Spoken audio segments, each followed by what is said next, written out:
Bem-vindos mais uma vez ao meu canal. Obrigado pela audiência de todos vocês. Estou felizão de tê-los aqui comigo mais uma vez. E por isso mesmo, hoje eu vou atender o pedido especialíssimo de uma seguidora minha de Santos, a Juliana, que falou: Beto, fala sobre o pânico. Bom, na mesma hora já me deu pânico, né? Porque eu tenho experiência própria de vida para falar sobre isso. Além dos estudos que eu fiz. Apesar de ter feito os estudos bem depois de ter tido essa síndrome. Vou falar para vocês direitinho o que aconteceu comigo.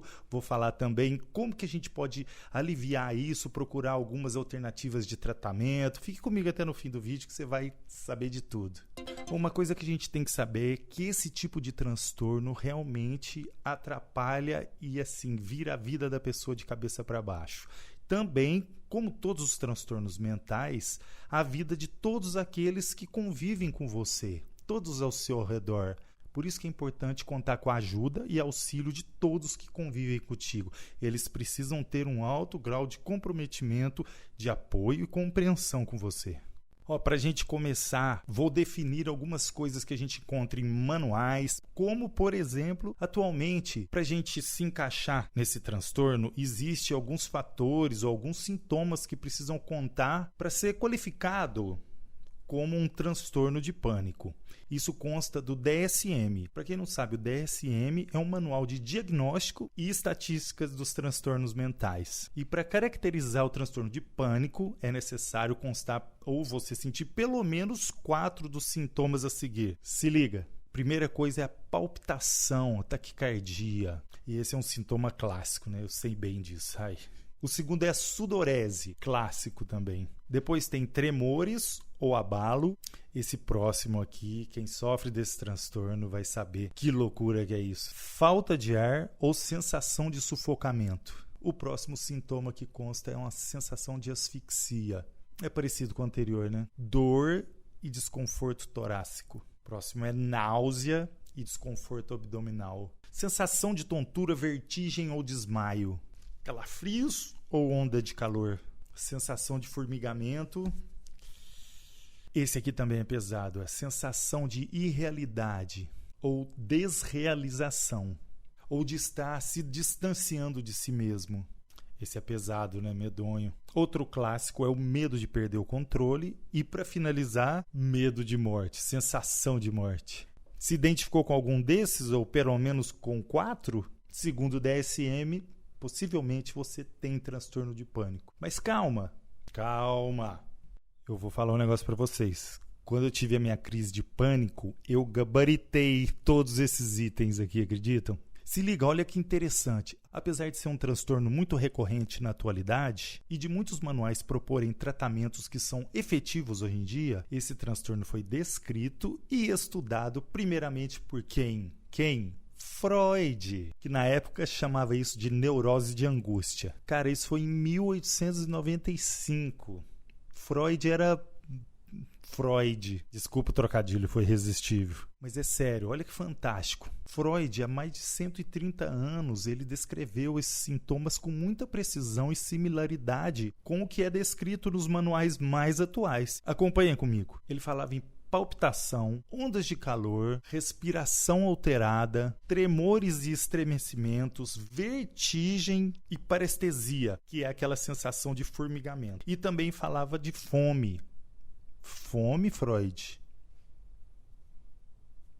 Bom, talvez essa seja a exceção que comprova a regra. Bom, tirando a fome, o resto é muito parecido. Depois de mais de um século você vê essas mesmas referências, significava que Freud estava no caminho correto. Enfim, para a gente descrever o transtorno de pânico, resumidamente, a gente pode dizer que é o medo do medo. Como assim, você me pergunta? Eu vou explicar melhor. O ataque de pânico aparece sem nenhum aviso prévio. E quando a gente sente aquele sintoma, ou alguns deles, a gente perde o controle racional total da parada. E aí a gente entra em pânico. O que acontece é que a partir daí a gente começa a associar aquele sentimento ruim, aquela angústia, a acontecimentos passados que nos deixa extremamente em sentido de alerta. Por isso mesmo, um grande problema que nós que sofremos desse transtorno temos é que a gente fica o tempo todo em alerta, monitorando, prestando atenção em tudo que acontece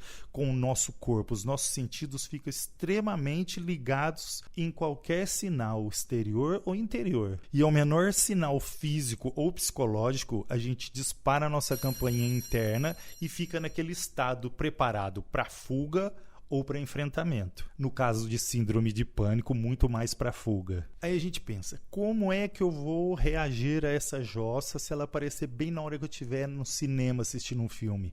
E se eu estiver no meio da multidão e me sentir mal? Como que eu vou fazer se eu precisar de guiar uma longa distância e tiver uma crise dessa sozinho num carro? Eu posso sofrer um ataque e morrer no meio do caminho. Meu amigo, e não para por aí não. Em termos de situações que na nossa cabeça sempre vai prevalecer a ideia de que era melhor a gente ficar em casa, evitar a situação, não correr esse risco. Então vem daí essa definição do medo de sentir medo. Pessoas com síndrome de pânico têm uma propensão maior de sentir emoções negativas diante de situações estressantes. O que precisa ficar claro é que esse perigo que a gente sente nessas situações, que imaginamos, na maioria das vezes, ou poderia-se dizer, quase todas as vezes, não representa um perigo real. E isso é uma informação importantíssima quando a gente quer começar a se livrar desse transtorno. E aqui a gente precisa separar o transtorno do pânico, do medo ou temor, que são sensações protetivas que nós temos naturalmente. O pânico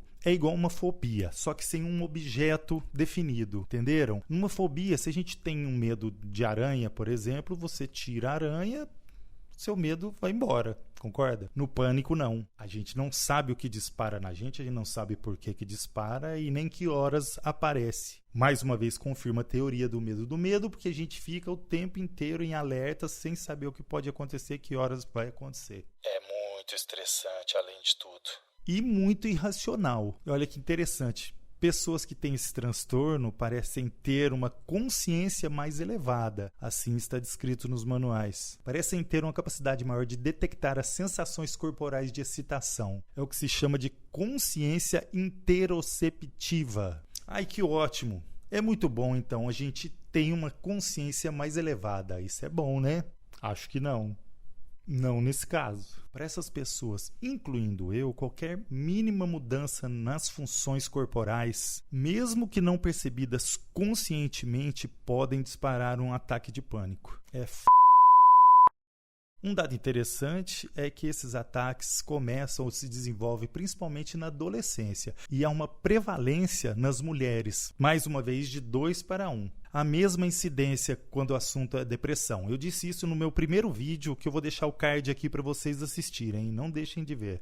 Mas voltando ao assunto de hoje, que é sobre pânico, agora eu vou contar o meu caso. Eu não vou analisar aqui as causas, eu vou apenas contar como que aconteceu comigo, como que eu descobri, como ele desenvolveu em mim e como foi o meu tratamento ou minha busca de me livrar desse enrosco. Para quem não sabe, eu tenho uma formação musical também, comecei minha vida sendo músico e numa época que eu tive o prazer de fazer algumas turnês na Europa, na terceira vez que a gente foi, em 2016, a gente estava fazendo um show e eu lembro que depois que acabou o show a gente estava confraternizando com os músicos, nossos amigos, e eu senti assim meu coração dar uma tropeçada, ou seja, saiu de ritmo. E para quem é músico, sair do ritmo é um grande problema. Na mesma hora, assim, eu senti meu corpo gelar, meu coração voltou normal, mas não teve jeito. Comecei a suar, todos aqueles sintomas lá.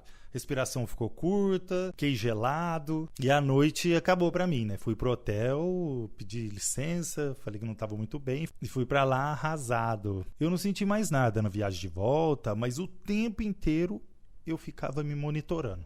Pegava no pulso, põe a mão no coração, ficava prestando atenção nas minhas sensibilidades corporais. Bom, voltamos pro Brasil e vida que segue. Um mês depois, mais ou menos, eu estava em casa sozinho e senti meu coração dar uma sambada legal dessa vez. Na hora, eu fiquei desesperado, falei, vou pro hospital, vou ver o que é isso. E meu coração dessa vez não acertava o passo, não. Eu entrei no carro, segui pro hospital e a respiração querendo parar, abri o vidro, nada, e ar que não chega. Eu falei, eu não vou dar conta de chegar no hospital, vou encostar esse carro, acho que eu vou acabar morrendo, é aqui mesmo. Enfim, cheguei no hospital, me levaram pro exame, correndo, fizeram o exame, adivinha? Nada. Não, eu fiquei pé da vida, né? Fiquei discutindo com o médico. Não, mas eu tava até agora, foi só eu entrar aqui e parou, é algum problema que eu tenho, pelo amor de Deus, me ajuda. É chato porque parece que a gente tá inventando sintoma nessas vezes. Eu sei que no dia seguinte ou na mesma noite a gente foi fazer um show em Goiânia. Eu subi no palco ainda com aquela sensação e pensando, eu vou morrer no meio da música. Vai ser uma morte épica, mas eu não queria morrer, não. Eu gosto muito da vida.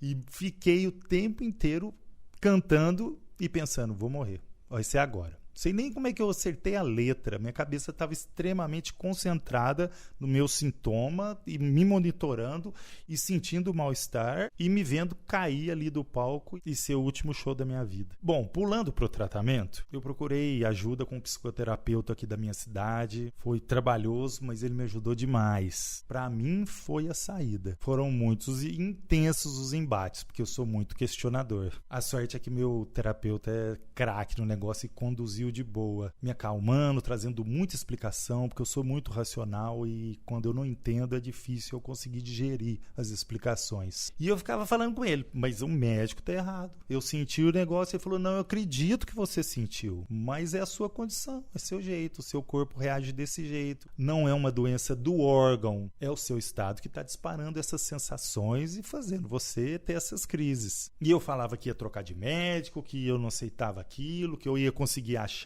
Ele falou, cara, é uma escolha sua. Você pode passar a vida inteira tentando achar um jeito de registrar esse sintoma, ou você pode começar a aceitar a sua condição e a gente organizar uma estratégia para você conseguir vencer isso. Gente, atenção, cada caso é um caso e talvez o que serviu para mim ou o que serve para mim não serve para o outro. Então é importante a gente entender essa singularidade do ser humano, dos tratamentos, de casalar a tua ideia com a ideia do terapeuta, do caminho que vocês buscam. Então, para cada caso, existe um caminho específico. O que eu posso afirmar para vocês é que há uma saída, e uma saída bacana. Especificamente no meu caso, eu decidi enfrentar sem medicamento, foi uma opção minha, e a nossa estratégia foi essa.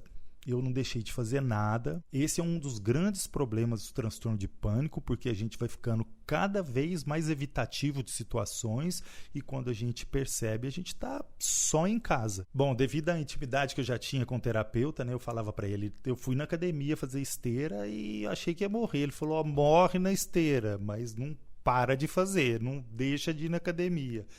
Deixa de cumprir suas obrigações. Claro que a gente tinha uma certa liberdade para que esse papo fosse leve de maneira descontraída, né? Mas sem deixar de ter um tom professoral e de indicações de postura como tratamento. Então, o que aconteceu foi que eu fui aprendendo a conviver com os sintomas e principalmente a entender o seu funcionamento. Como eu disse, eu sou muito racional, eu começava a prestar atenção em cada coisa que ia desencadeando, cada gatilho, e começava a antever que eu ia sentir. Então, muitas das vezes, eu sabia que ia sentir, ou tinha a sensação de que poderia sentir, e percebia qual que era o ciclo. Eu tentava me acalmar e saber, bom, agora vai acontecer isso comigo. Daqui a pouquinho passa. Agora pode ser que me dê um pouco de falta de ar. Eu fui aprendendo a conviver com isso. E acho que de certa forma foi desensibilizando. Mas se você me perguntar, então você ficou livre disso? A minha resposta é que não, né? A verdade é que eu aprendi a conviver e não tenho mais os ataques. Mas existem situações em que eu percebo ou antevejo que são situações um pouco estressantes e pode ser que volte algum sintoma, mesmo leve. Ou seja, não estou livre, mas está tudo dominado. E para fechar, eu gostaria de dizer que hoje os estudos indicam que esse transtorno responde muito bem aos tratamentos psicoterápicos, como a psicanálise, ou TCC. TCC é terapia cognitivo-comportamental. Eu sou mais da área da psicanálise, então já vi estudos que dizem o quanto que o tratamento pela fala é benéfico nesses casos de transtorno de pânico. Desatando esses nós que reflete um pouco desse ego que está fragilizado e incapaz de metabolizar e simbolizar questões inconscientes que geralmente levam o sujeito a ter essas crises. O importante é buscar ajuda o quanto antes e com uma terapia que seja de sua confiança, seja psicanálise, seja outra qualquer. Essa conexão com o seu terapeuta é algo que vai fazer muita diferença nesse tratamento. Afinal, o que importa é uma boa qualidade de vida e nisso a psicoterapia pode te ajudar e muito. Aproveita agora então para você se inscrever no meu canal se você curtiu esse vídeo, deixa seu like, seu comentário, isso é muito importante para mim, para o meu canal, para a gente crescer, fazer com que esse vídeo chegue a muito mais pessoas. Assista meus outros vídeos, eu vou deixar o link aqui embaixo e você vai também ver no card. A gente se vê no próximo vídeo, sem pânico. Até lá!